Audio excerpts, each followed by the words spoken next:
Hey friends, it's not as at all night here in this time zone, but I'm gonna call this a spooky ball episode because there is kind of a connect the dots theme to the spooky balls sometimes, which is it's when I like study propaganda films, for example. Like we've been doing what was it called?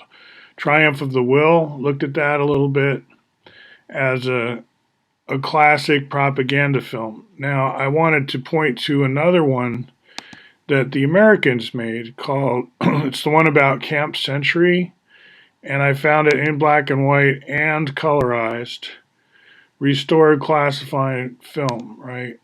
So, what do I mean by what are the similarities? Why am I suggesting that there's any similarities? Well, let's take a look at one scene in particular that I just think what you want to show the enemy who's watching this film is that you have a very good supply chain, number one.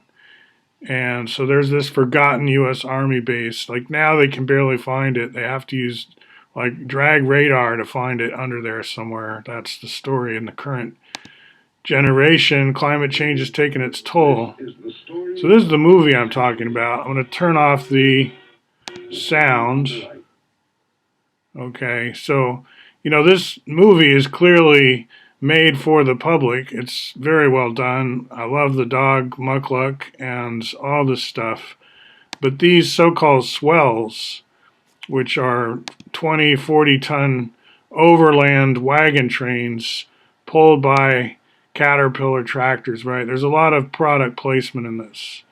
This is a lot of Asylum City memes, by the way. So I'm coming to this probably in two directions. Greenland is in the news these days for exactly these kind of reasons. And like, what was that? I just saw something that does not belong in this movie. Okay, so these are the wagon trains, multi-story. I mean multi-car, right? These are the big ones. There's the big trailer hitch there. There's Muckluck the dog getting on. And I'm just going to get to the scene where what do they do for 70 hours? Because they go at 2 miles an hour and it's a really long way to go. And I would say about this point in the production is when I'm looking at how much this costs and I'm going, why don't we just make a movie and just forget about actually doing this? Because it's very logistically challenging, but that's a beautiful shot and all this equipment and just the march of machinery. There's no stopping it.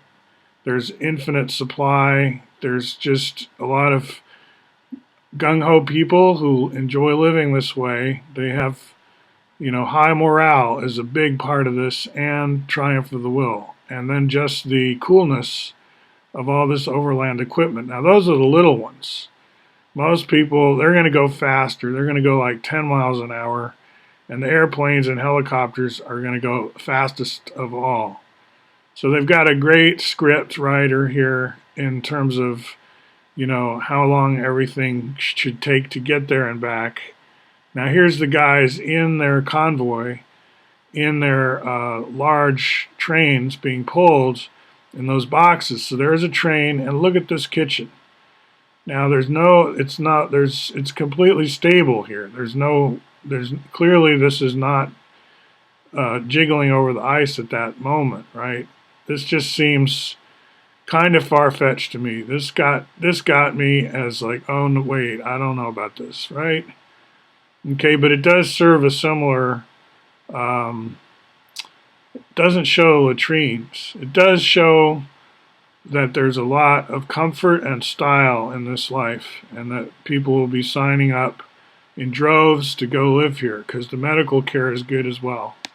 Anyway, I'll stop there. I just wanted to express admiration for this and Project Iceworm.